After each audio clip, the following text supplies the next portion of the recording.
بسم الله الرحمن الرحيم الحمد لله والصلاة والسلام على رسول الله sidii aynu hore idinku sheegay waxaynu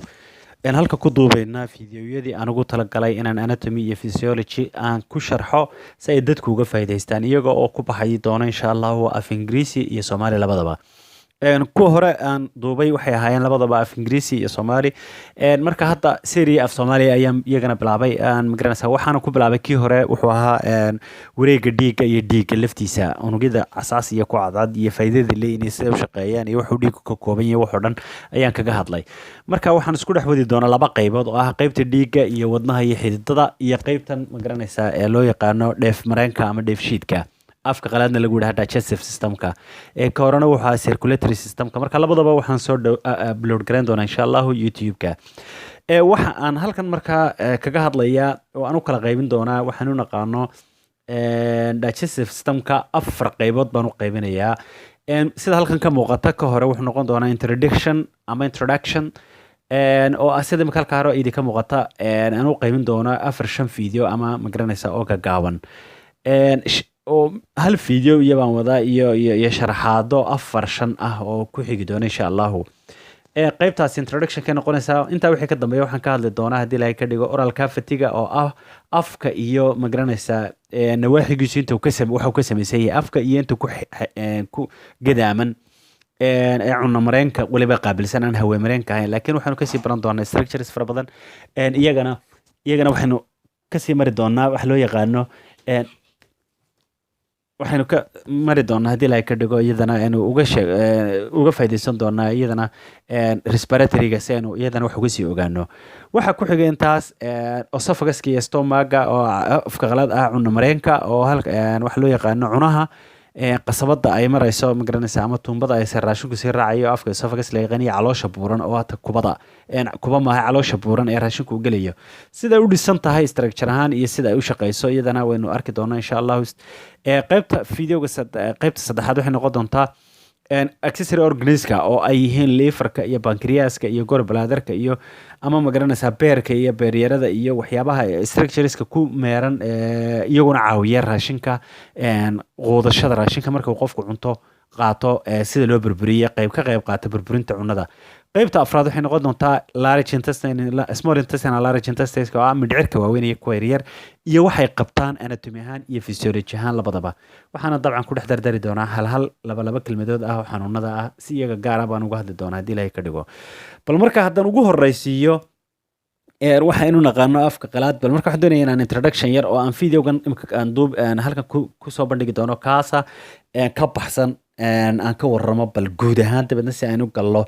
haddii ilaahay ka dhigo intii intaa ka dambaysa ka koowaad waxaan nidhi waxa uu ka kooban yahay digestive systemku waxa loo yaqaano afka qalaad waxa lagu yidhahdaa digestive system waxaana ama la yidhahdaa ama digestive tract ama alimentary canal waxa uu ka kooban yahay compartments ama systems yar oo gaagaaban oo magaranaysa ka bilaabmaya oo mid waliba shaqo gaara uu leeyahay oo uu qabto taasi waxa ay magaranaysaa ka caawinaysaa qofka inuu ogaado magaranaysaa halka raashinku marayso iyo halka ay wax ka bilaabmayaan ama ay ka dhacayaan haddaan ugu horreysiiyo alimentary canalka waxa uu ka bilaabmaa afka marka waxaynu arki doonaa dhowr wax baan ka taaban doonaa insha Allah bal marka waxa ku xiga dalqadana dhowr wax baynu ka sheegi doonaa iyo faa'iidada leedahay waxay cunnadu ka daaran tahay digestive systemka ay ka soo gasho cunno mareenka oo aynu ku sheegnay magaranaysaa tuumbada raashinka qaadayso qofku markuu liqo oo ilkaha ay dhaafto oo esophagus afka qalaad loo yaqaano sida uu samaysan yahay iyo bal waxa uu yahay isagana mid walba structure-ka gaarkiisa inuu dhigan doonaa waxa ku xiga oo maraysa marka raashinku caloosha ayuu tegaya buuran oo stomach loo yaqaano wuxuu sii gudbayaa mindhicirka kiisa yaryar oo small intestine loo yaqaano iyo large intestine oo ah cunnada halka ay faa'iidada inta ugu badan ay ka dhacayso oo ah dheefshiidku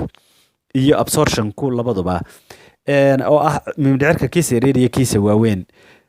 qaybta saddexaad qaybta dambe uu soo gudbi doonaa wax weeye marka halkii ay saxaradu ka baxaysay oo ah magaranaysaa anal canal ama magaranaysaa qaybtii ugu dambeysay structures kale ayaa heliya inta aynu soo sheegno ay ka mid yihiin ilkaha dibnaha dhabanada qanjidhada candhuufta pancreaska iyo beerka iyo gallbladder-ka ah beeryarada waxa la yidhaha beerka magaranaysaa bahasha la yidhaha xameytyada beerka dul saaran intaas bal marka mid walba waxaynu eegi doonaa waxa ay qabato iyo iyada oo laba kelmadooda markaynu gaadhno hadhowto organ walba sida aynu qaabka aynu uga hadlayno taas aynu kusoo dari doonaa tafaasiirtiisa insha allah laakiin halkan imika afka haddaan ugu horreysiino waxaanu nidhi cunnadu waxay ka bilaabantaa afku waxa uu qabtaa dhowr wax afku marka waxa weeye waa wuxuu ka kooban yahay dibno iyo dhabanada iyo magaranaysaa iyo cunaha oo wada socda afku intiisan hore ee dalosho ee dalqada loo yaqaano intaanay gaadhin weeye raashinku afka intuu cunada afka ku jiro hore baynu ka hadlaynaa dib afka haddaba waxaynu nidhi wuxuu ka kooban yahay qaybaha aynu soo sheegnay haddaan ugu horeyno dibnuhu waxay caawiyaan iyo dhabanadu waxay ka caawiyaan digestive systemka inay ku hayaan ilkaha raashinka inta la cunayo ee la calaalinayo inay ku hayaan positionkii ee lagu calaalin lahaa oo ah ilkaha inay ilkaha u sallaxaan oo marba ugu duwaan meeshii uu ku calaalin lahaa carabka qofka ku hantaroola waxa uu cunayo calaalinaya marba dhinacaad wax ku calaalinaysa carabka ayaad kaa caawiya oo marba dhinacaad u raacaysaa iyo dibnaha oo iyaguna magaranaysaa ku haynaya inaanu kaa soo dhicin afka kusoo dhicin marka hore aad u calaalinayso waayo ilkaha iyo afku haddaanay jirin raashinku afku kasoo soo dhici lahaa marka horeba midda kale ay caawinayaan waxa weeye dhabanadu aynu cheekska ku sheegnay waxay caawinayaan inay positionka ku hayaan muruqyada halkaa ka hadlamayno magaranaysaa dee wajanaadka iyo waxaan dabadda sare inooga muuqanaya laakiin muruqyada jidhka bini aadanka ku yaala ee loo yaqaano magaranaysaa waxa loo yaqaano muscles of mastication oo kuwa ah calaalinta muruqa ugu awooda weyn le jidhka bini aadanku wuxuu ku yaalaa afka waxaana loo yaqaanaa muscles of mastication ka mid yahay waa mid ka mid ah gadaal baan ka sheegi doonaa haddii ilaahay ka dhigo waxay dadka qaar u yaqaanaan quadriceps muscalka kuwa aadanka ku yaala quadriceps muscleska oo kuwa adimada ku yaala ayay u yaqaaneen laakiin maaha kuwaasi maaha kuwa waa laga awood weeye magaranaysaa kuwaas waa laga awood weyn yahay sida looga awoodaya sababta iyadoo qofku koleyba maqla wuu la yaabaya laakiin waan iyadoo cilmiyeysan baan idiin sheegi doonaa haddii ilaahay ka dhigo marka aan ka hadlayno dibnaha saasaynu intaa ku dhaafnay ilkaha haddaynu in yar ka nidhaahno ilkuhu waxay u qaybsamaan laba qaybood qaybta caruurta ee magaranaysaa dhacda oo hore oo 20 ilkooda iyo 32 berman ah iyagoo aan isbedelin oo qofka marka ay usoo ilka hore dhacaan waa 20 ku hore dhacaa marka dambena waxaan usoo baxa 32 ilkood iyagu aan isbedelin ilkuhu marka iyagu waxay caawiyaan cunnada inuu qofku burburiyo raashinka ku calaaliyo inuu ku jaro inuu ku jeexo ama ku gooyo ilkaha iyo inay magaranaysaa caawiyaan inuu raashinku waxaanu ka hadlaynaa digestive systemkii inay magaranaysaa intaa u daayaan ayn halka ku hayaan oo ay calaaliyaan oo si fiican oo fudud oo u fududaanaysa dhowto inuu qofku caloosha intii tagtay qofku aanu ku marganin ayay gaadhsiiyaan marxaladda cunaha waxaa ku yaala haddaba soft palate hard palate iyo carabkii oo dhinacan kaga yaala qaybtaas aynu sheegayno soft palateka iyo hard palatekaas iyo waxaa kale ayagana meesha ku yaala waxaynu naqaano kuwaas waxay caawiyaan inuu qofku raashinka uu cunayo uu calaaliyo oo korna kasoo calaalsamaan hoosna ka calaalsamaan dhinacyadana ka calaalsamaan haddii kale dee meel ka bannaantay meeshaasay raashinku ka baxayaa marka ilka caawimo noocaas bay sameeyaan waxaa meesha kale ka muuqda iyagana oo ku jira wax la yiraahdo qanjidhada candhuufta oo iyaguna 3 beer ah oo dhinac walba laba ah oo loo yaqaan cerebral glands afka qalaad lagu yiraahdo waxay markaa caawiyaan iyaguna ma garanaysaa caawinta waan sheegi doonaa laakiin waxa la yiraahdaa afka qalaad waxa lagu yiraahdaa parotid iyo submandibular iyo sublingual daanka hoostiisa laba ku yaala carabkana hoostiisa laba ku yaala dabadan xagga sare ku taala ma garanaysaa dhabanada oo dhigta hortooda ana laba ku yaala oo dhinaca bidix iyo dhinaca bidiga waxay hadaba candhuuftu maxay qabataa candhuuftu waxay qabataa inay qofka u samayso raashinka uu cunayo dhadhanka iyada u samaysaa dhadhanku ma aha kii wax dhadhamaya laakiin waxa weeye chemicals ay ka samaysan tahay oo biyo ah iyo protein iyo enzymes bay ka samaysan tahay marka biyahaas iyo chemicalska aan sheegnaa waliba kuwa qaybta biyaha waxa caawinaysaa inuu raashinku noqdo moisted oo ah kulli laba kelmadood baa jira oo afka qalaad lagu yiraahdo moisten iyo magaranaysaa lubrication ama lubricates waxa candhuufta caawisaa also moistens and lubricates the food so it can be swallowed easily marka waxay ka dhigaysaa mid khafiifa oo qofkii maaha khafiif ahaan culays ahaan tii muudsadka ku had cunnada culayska ku ahayd laakiin waxa weeye waxay ka caawinaysaa inay noqoto mid qoyan iyo inay ka dhigto mid labargeedgareeysa raashinkan ay cunayso raashinkan aad cunaysa inaanu markaad liqdo sii xaganin meeshuu marayey iyo inuu noqdo mid luqmad qaab luqmadeed u samaysan oo pulasa oo aad liqayso ma garanaysaa ee qofka uu liqi karayo aanay noqonin wax balaalaqsan oo midba dhinac u yaacayso xataa nooc kasta ay tahay taasi waxay ka caawisaa marka waxa kale oo candhuufta ku jira iyadana waxaynu naqaano enzymes aynu sheegnay ama lays baa ku jira enzyme la yidhaahdo marka waxaynu u gudbaynaa haddaba pharyngeska iyo esophaguska oo aan laba kelmadood ka odhanaya waayo waxaan ugu talagalay inaynu kaga hadallo hadhowto qaybtan aynu naqaano structureska ama organiska ay ka qayb ah raashinka cuna mareenka raashinka haddaba qaybtiisan hore haddaba waxay ka bilaabmaaba inuu raashinku wuxuu magaranaysaa yahay ka aad cunayso oo aad calaalinayso ee ilaahay calafku ugu daray haddii uu loqo mid aad liqdo oo afkaaga gala ka haddaba waxa uu ka bilaabmaa afka sidaan soo sheegnay waxaanu lagu milaa oo magaranaysaa oo mixir ku noqda with saliva candhuufta dabeedna waa la calaaliyaa structureska afka magaranaysaa waxaa ka mid ah iyaga oo way wada shaqeeyaan dabeedna waxay burburiyaan raashinka waxayna u gudbiyaan magaranaysaa ka dhigaan mid aad u yaryar oo qofku uu liqi karo oo bolusa haddaba camaliyadda waxaa marka loo diyaargareeyaa markay qofku calaalinayo inuu liqo marka carabku wuxuu ka caawiyaa inuu magaranaysaa ilaaliyo luqmadii uu u diyaaray intii uu liqayo qofkaasi ayaa luqmad la yidhaahdaa luqmadda inta aad liqayso qofkaasi marka waxay ka dhigaysaa mid candhuuftiina lagu milay oo hadhow marka la liqo aan xaganaynin caloosha aan xaganaynin oo hilibdalqaha iyo magaranaysaa esophaguska aan sii xaganaynin hadhowto markaa waxay sii martaa oral cavity dabeedna luqmadaasi waxay u gudubtaa oropharyngeska waxa afka qalaada waxayna u sii gudubtaa esophaguska oo ah tuumbadii dheereed ee cunadu ay maraysay qofku markuu luqo ilaa caloosha ay u gudbaysay intaa wixii ka dambeeyay haddii ilaahay calafku ugu daro waxaad xukumi karta maaha camaliyad intan hore oo dhan afka aad ku hayso waad tufi kartaa waad joojin kartaa waad ilaalin kartaa adiga ay kugu xidhan tahay sida aad magaranaysaa u gelaysaa laakiin intan ka dambaysa wixii intaa ka dambeeya afkaaga ma controli kartid hadda ay gaadho esophaguska marka waxay noqonaysaa qaab loo yaqaano peristaltic wave ayaa loo kaxaynayaa kaasi wuxuu u gudbinaya inay caloosha u gudubto ilaa iyo midhcirka ay dhaafto ilaa midhcirka ilaa iyo kasii gudbayso laakiin marka ay kasoo gudubto esophaguska waxay timaadaa waxaan u naqaano caloosha buuran oo stomaga loo yaqaano dabeedna cunadu waxay noqotaa mid lagu dhex milay enzymeski iyo digestive enzymeski caloosha laftooda ay soo deynaysay iyo acidskii caloosha ay soo deynaysay intaa wixii kasoo dambaysa wuxuu u gudbaa mindhicirka yaryar markuu mindhicirka yaryar u gudbo waxa uu magaranaysaa lagu milaa iyadana halkaa enzymes iyo dheecaano fara badan iyaga oo ka imanaya magaranaysaa pancreaska iyo liverka qaybtan uu sameeyey digestive systemsku sameeyey ama lagu soo shubayo lagu kaydiyo waxa loo yaqaano gallbladderka ama xameytida inta halkaa ka timaada labadooduba isku soo darsamaan midhcirkay soo gelayaan waxayna ka qayb noqonayaan oo burburinayaan raashinka intii uu qofku cunayay marka midhcirka yaryar u gudbaan nafaqadii waxay noqonaysaa marka iyagoo aad u yaryar oo ah marxalad uu qofku jirku ka faa'iideysan karo oo absorption ku samayn karo jirku nuugi karo ayaa midhcirka yaryar u gudbaysaa midhcirka yaryar markay u gudubto waxay noqonaysaa mid usii gudubta midhcirka waaweyn dabeedna midhcirka yaryar qaybka ka dhacda waanu hadhow markaynu midhciraha ka hadlayno qaybata yaryar iyo qaybta waaweyn baynu si tafaasiira uga hadli doonaa marka waxay usii gudbaysaa waxa loo yaqaano marxaladii u dambeysay oo halkii ka baxaysay oo ah halkii qofku markaa marxaladda suuliga tegayey raashinka wixii uu ka faa'iideysta mooyaane wixii kale ay ka baxayaan haddaba camaliyadaasoo dhan waxaa ma garanaysaa bal aynu kaga faa'iideysanayna fiideogan yar ee gaaban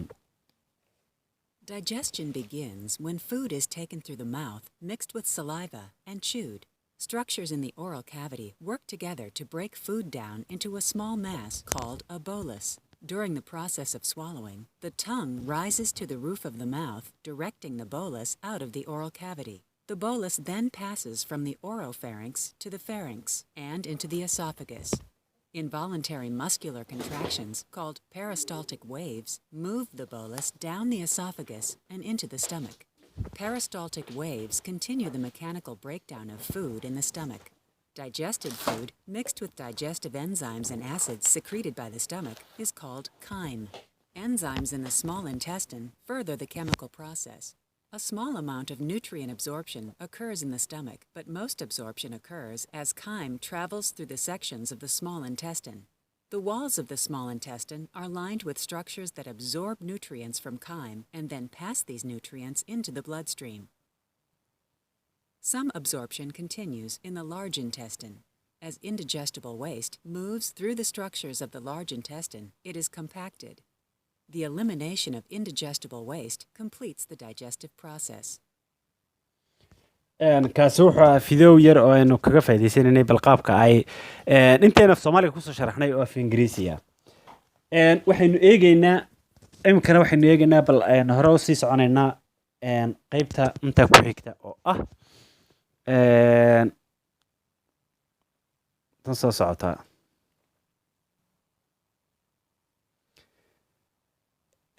sidaynu soo sheegnay waxaynu eegaynaa un digestive anatomiga oo waxa uu ka kooban yahay raashin mareenku ama cunno mareenku digestive organiska qaybtiisa sare ee upper and lower alimentary canalku iyo accessory digestive systemka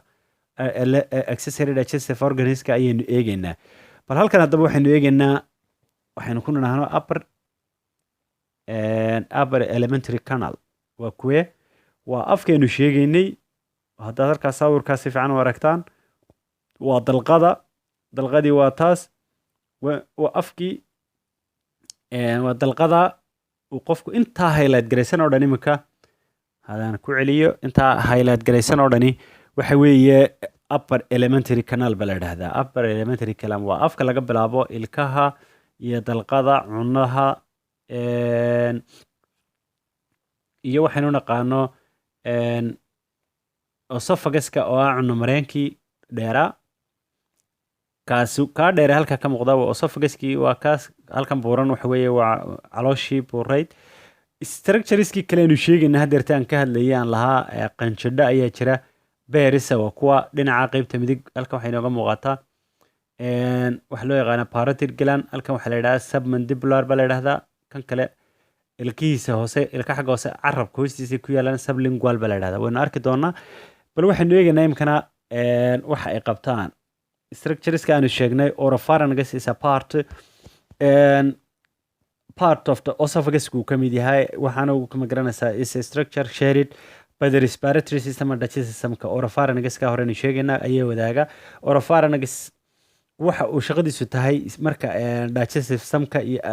respiratory systemka labadaba waa qayb ka mid a wuxuu ma garanaysaa qaybtani ay muhiim u tahay inay ma garanaysaa afka qaybtiisa hore ayay ka mid tahay waxayna ma garanaysaa u soo daadegtaa oo ka kooban tahay soft palatka iyo higher bonka dhinaca midig dhinacyada oo lateraliskana waxaa ma garanaysaa qanjidhada waxaynu naqaano ama tonsiliska xoqadaha ayaa hareeraha kaga xiga oropharynxku wuxuu kale oo ma garanaysaa pharynxka ku yaala waxaynu naqaano sublingual tonsiliska oo ku yaala iyaguna carabka hoostiisa bal aynu eegno marka lower elementary canalka qaybta kale iminka halka waxaa inooga muuqdaa iminka inoo muuqdaana waxa weeye haylaad garaysanay waa mindhicirkii yaryaraa oo kuwan intan isku muuqata halkan ka muuqato oo dhana waxa ugu soo sarreeya haddaan si kale u kala dhigo waxa weye iminka intaa muuqataa aan haylaad gareeyey waxa weeye waa mindhicirkii iminka inta inoo muuqataa let me hide this one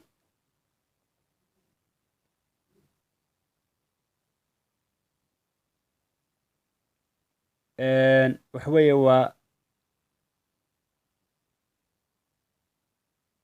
hadda imika way inoo muuqdaan waxa horaan ka qaaday waxay ahayd xaydhii ama omintumka waxa loo yaqaano ee caloosha ku dahaadhan ee kasoo sarreysa halkan waxaa ka muuqda beerkii halkan waxaa ka muuqda calooshii intii bureyd midhcirkii waaweynaa waa kan hareeraha ka xiga ka waxaa la yidhahdaa segment colon waxaa la yidhahdaa sorry kan waxaa la yidhahdaa ascending colon kan waxaa la yidhahdaa transfer colon kana descending colon kana segment colon kana rectum iyo anus halkii u dambeysay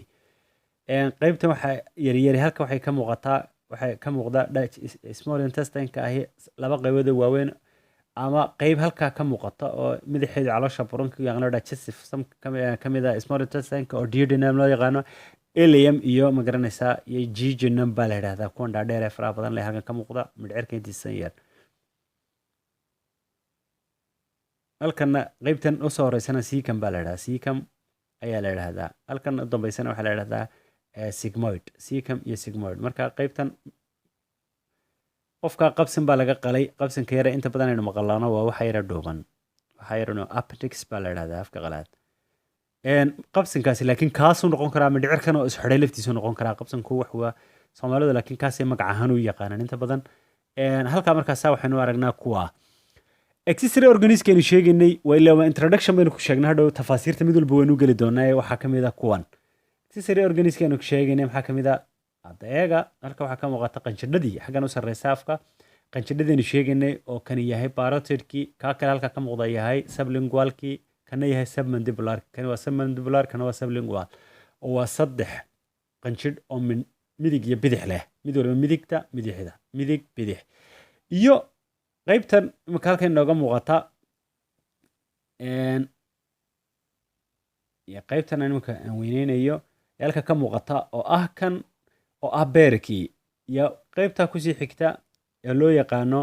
halkaa yar kasii muuqata beerka oo loo yaqaano xameytida, iyo kan oo pancreaska loo yaqaano. kala af Soomaali ku garan maayo haddaanan khaldaynin. kaas baa la yidhahdaa pancreaska. marka kuwaas waxay yihiin waxa loo naqaano digestive organiska ama accessory organs. bal aanu eegno next video.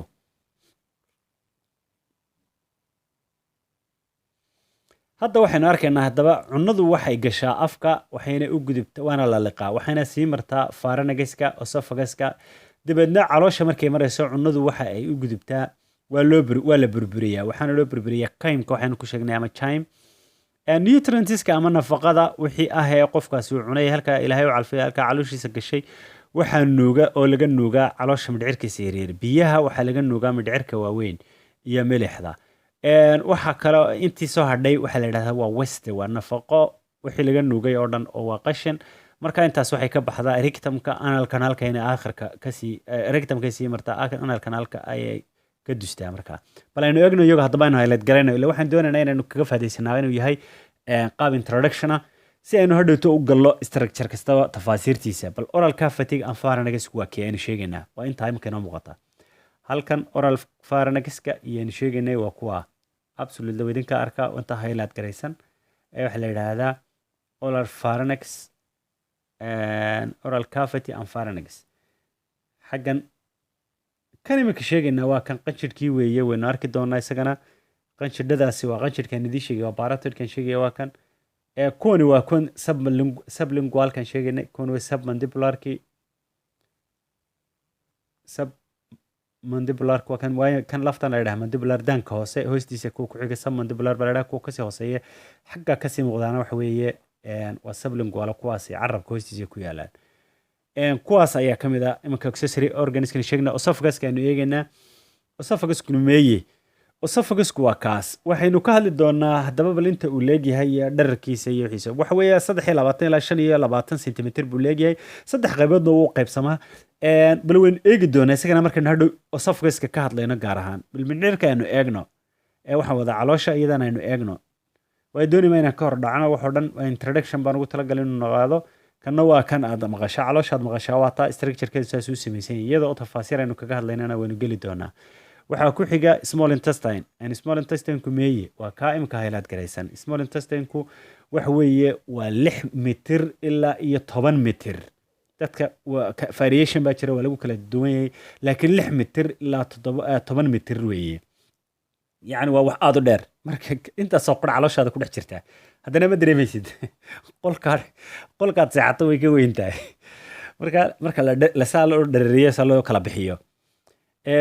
bal aanu eegna larynge intestine-ku. iyaguna larynge intestine-ku waa kaa. iyagana kuwaasaa la yidhahdaa larynge intestine. cecum-kanu sheegayna waa kaa.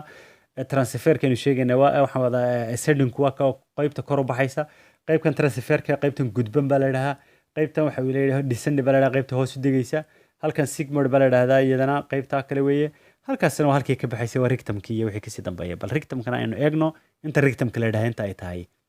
halka af Soomaaligu waa lagu kala duwan yahay.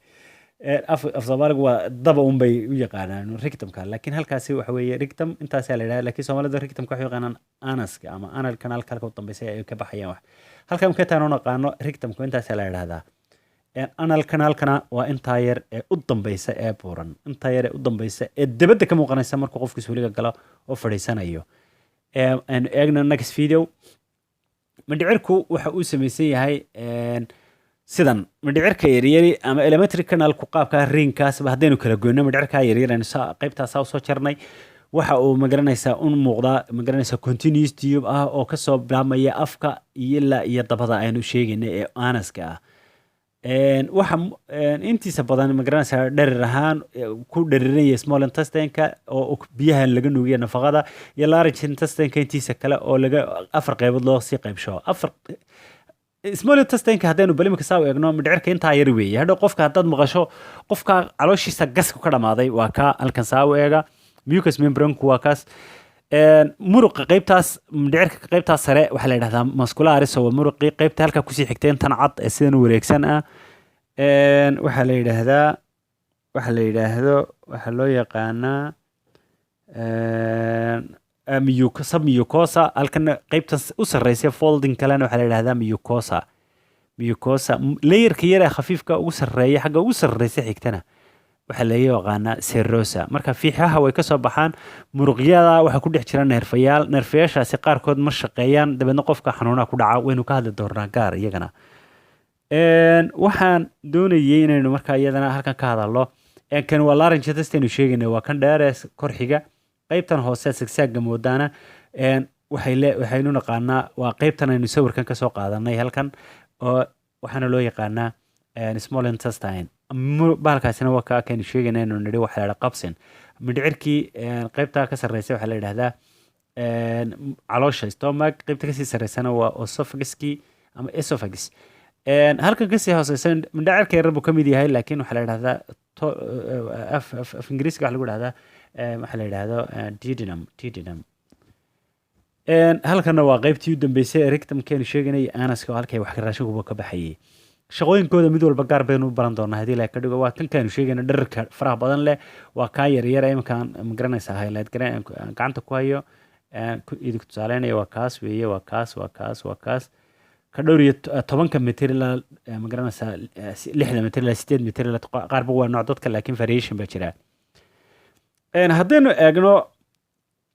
halkan aynu eegno waxaanu nidhi salivary glandisku waxa weeye boqolkiiba magaranaysaa waxay sameeyaan candhuuf bay saalamayaan ama candhuufta waxay ka kooban tahay boqolkiiba 99 biyo waxayna magaranaysaa kaloo ka kooban tahay enzymes proteino iyo waliba magaranaysaa kuwaasoo ah caawin labrigate gareeya ka dhigaya magaranaysaa qoynaya si aanay meeshii u xaganin magaranaysaa caloosha iyo meesha ay raashinka sii marayaan caloosha maaha ee oral cavity-ga wuxuuna ka bilaabmaan magaranaysaa chemical digestion of the food waxaa ku xiga mindhicirka oo caloosha buuran gastric juicesku waxa ay ka samaysan yihiin glandiskaasaa sameeya ku dhex yaala caloosha waxayna magaranaysaa iyaguna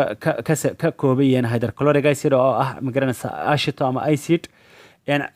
magaranaysaa iyo enzymo kuwaasoo ka qayb qaata oo sameeyana waxaanu naqaana kaymka ama jaimkanu sheegaynay liverku waxa uu sameeyaa bile salts waxa la yidhaahdo oo ka sameynaya emulsify garanaya fatiska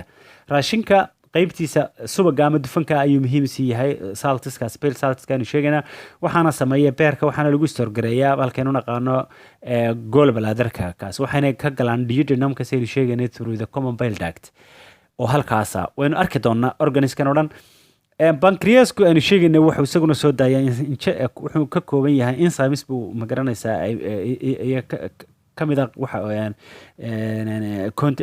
juiceskiisa waxaa kamid ah enzymes baa kamid ah iyo magaranaysaa ions oo magaranaysaa kuwaasoo caawinaya digestive small intestineka ka caawiya inay nuugmaan inaynu magaranaysaa wuxuu sameeyaa bankriasku oo ayaa lagu sameeyaa pancreatic juice-kaanu sheegayno waa dhowr litir maalintii waxayna galaan waxa loo yaqaano pancreatic waxayna galaan duodenumka waxayna ka galaan pancreatic dhaaga qaybta loo yaqaano small intestineka ama intestineka guud ahaan iyaguna waxay sii daayaan waliba kuwa small intestineki intestinal juice waxa la yidhahdo waxayna sameeyay glandiska ay leeyihiin iyagu waxayna ka kooban yihiin magaranaysaa enzymes kuwaasoo ah kuwa burburiya kaymkaanu sheegaynay raashinkii qofku soo qaatay ah mucuska iyo magaranaysa iyo mucuskaasoo ka ilaaliya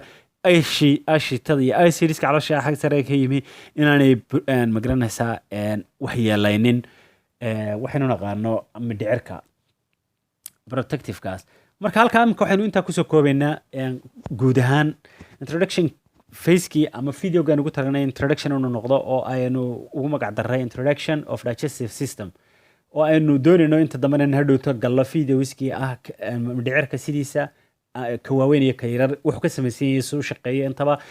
haddaba maadaama introduction yahay kusii badan maayo hadalka waxaan doonayaa inaan magaranaysaa inuu ka faa'iidaysataan qof kasta oo fadlan daawada videogan waxaan jeclaan lahaa inuu commentiskiisa oo youtube-ka ku qoro iyo websaydyada inta badan magaranaysaa ka daawataan waxaan jeclaan lahaa ilaahay baa mahad lehe waqtiga qofkii su-aal qaba inuu idin soo weydiiyo su-aal kastana waan idinka soo jawaabi doonaa ha ahaato wax kastoo ay ku saabsan tahay medicineka koley juqraafiyadda saynis kale ka hadli maayo anigu koley marka salaamu calaykum waraxmatullaahi wabarakaatu